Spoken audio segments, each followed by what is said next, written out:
It's December 9th, 2004. The Houston Rockets find themselves staring across the court at their in-state rival, the San Antonio Spurs. The narrative of this season wasn't supposed to feel like this. Not this tired, not this familiar. Houston had gone all in, bringing Tracy McGrady to town, the kind of player who could single-handedly rewire expectations. But here they were 8-11, slogging through the same inconsistencies, the same frustrations that haunted them before T-Mac's arrival. The critics were relentless. All this money, all this hype, all this talk of superstardom. And for what? Another season of mid? Tonight the Spurs weren't just an opponent. They were a mirror Houston didn't want to look into. San Antonio represented everything the Rockets weren't. Disciplined, methodical, consistent. And with just 40 seconds left on the clock, down 10, it seemed inevitable. This was the punctuation mark on a night, and a narrative Houston had hoped to rewrite. Sure, there was time left, but time, when faced with inevitability, feels like a cruel joke. The Spurs knew it. The fans knew it. The Rockets probably knew it too. Just play out the clock and focus on the next game. Get that play correct out of the timeout, and Popovich obviously upset with Manu.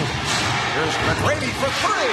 That's easy. 35 seconds to go. That looked nice, didn't it? The prototypical 6'9" wing, rising up with ease and burying the highly contested three. Unfortunately, with the way things seem to be headed, it won't mean all that much. A whole lot of style, but very little substance. That's a critique that followed Tracy McGrady his entire career. It started in Toronto, after taking the absurdly talented swingman straight out of high school with the 9th overall pick. Expectations were sky high. T-Mac had it all: the ball skills of a refined point guard, the athleticism of a dunk contest winner, and the size of a power forward. It felt like he could be more than just a once-in-a-generation prospect. That kind of talent capable of putting the league on notice before he could even get into a bar. And Raptors fans everywhere were pre-ordering #1 jerseys, ready to watch this pair of Floridian cousins shake the foundation of the league. Unfortunately, that never came to fruition. McGrady spent the first 2 seasons of his career in a limited role, before making a name for himself as a six-man in his 3rd year. Just when it seemed like Canada was on the verge of witnessing the most dynamic of duos,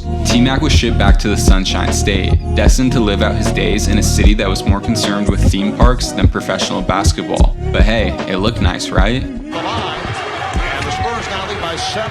Rockets looking for a quick shot. Bowen is all over McGrady. Foul is picked up. Hits a potential 4-point play. Tracy McGrady from downtown. Well, that was something.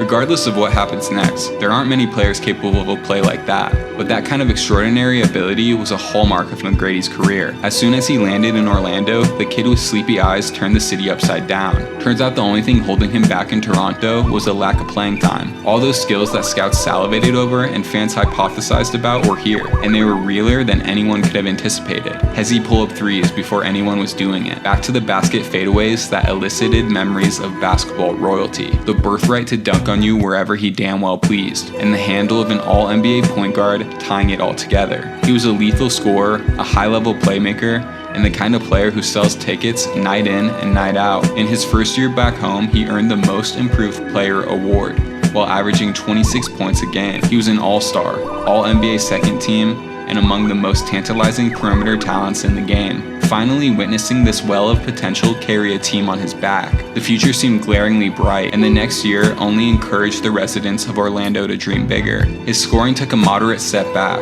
but just about everything else improved, leading to the Stars' first All-NBA first-team selection, and second All-Star nod. After losing Penny and Shaq to the sands of time, it felt like this was the universe's way of correcting itself, of restoring hope in a community that was in danger of growing apathetic towards its only professional sports team. Orlando was playoff-bound yet again, and in the midst of building something special. Sadly, that's where the magic ran out.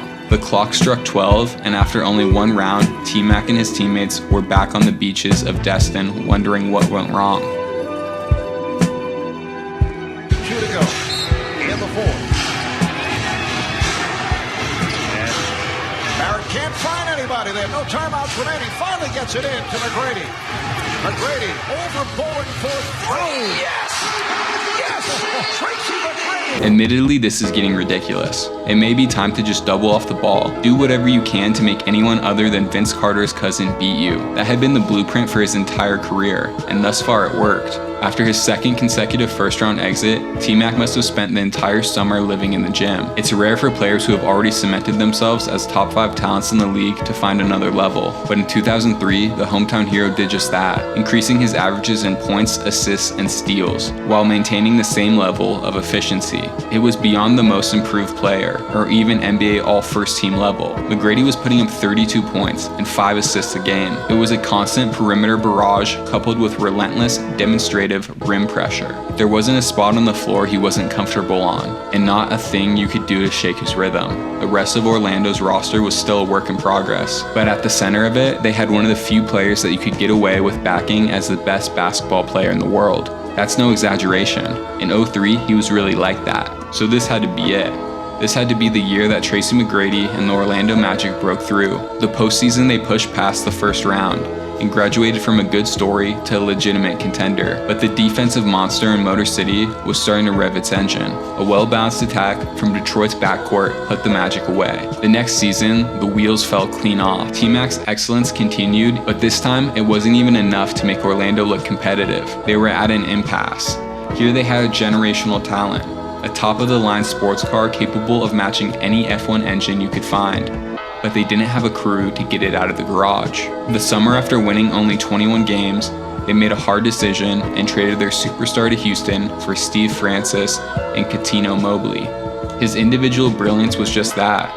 Brilliant, a marvelous spectacle that would be held dear in the hearts of extreme basketball fans everywhere. But without the collective accolades, what was the point? Why work so hard every offseason when you know the pieces aren't in place? Why give so much to the game when it isn't giving anything back to you? Why push the boulder back up the hill when you know it's bound to roll right back down? Maybe things were going to be different in Texas, but up until this game, the Rockets were 8-11. The season had been off to a sputtering start, and even with these ridiculous late game heroics, they still needed a miracle to pull this one out. Sure, he's one special individual talent, but some people are anointed by basketball gods as flag bearers of the sport, and others are reserved for lunch table reminiscing.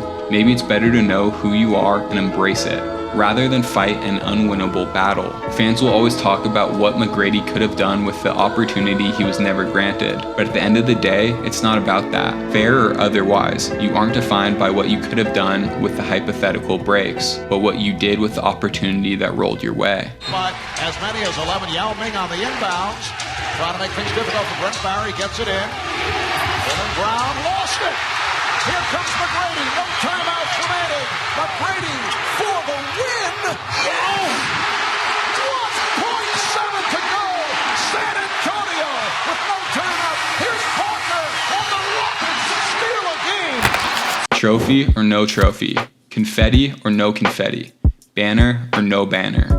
That was special, a once-in-a-lifetime performance from a once-in-a-lifetime performer, a potent reminder that it's never over until it's over, and it's never written until it's recorded. It's easy to get caught up in semantic conversations about greatness and all-time rankings as sports fans, and those are internally fun conversations that have a place in the world of professional athletes. There will always be more depth, more nuance, and more stories waiting for the spotlight to shine on them. Tracy McGrady was never part of a finals-worthy roster. He never had an iconic market backing him, or a shrewd GM surrounding him with complementary pieces. But that's the case for most players, even most stars. For the vast majority of professional basketball players, there won't be any Game 7s in the NBA Finals, or iconic inter-conference rivalries, but there will always be December 9ths. There will always be early season games on inconspicuous Thursdays, waiting for a special talent to make an otherwise unnotable game a special one. At the end of the day, it's not about waiting for the big stage, but turning your current theater into Broadway. He never got to stand in the middle of the court and belt out anything is possible, but he proved that very fact right there in the Toyota Center. We've said it before and we'll say it again. It's hard not to be nostalgic about hoops.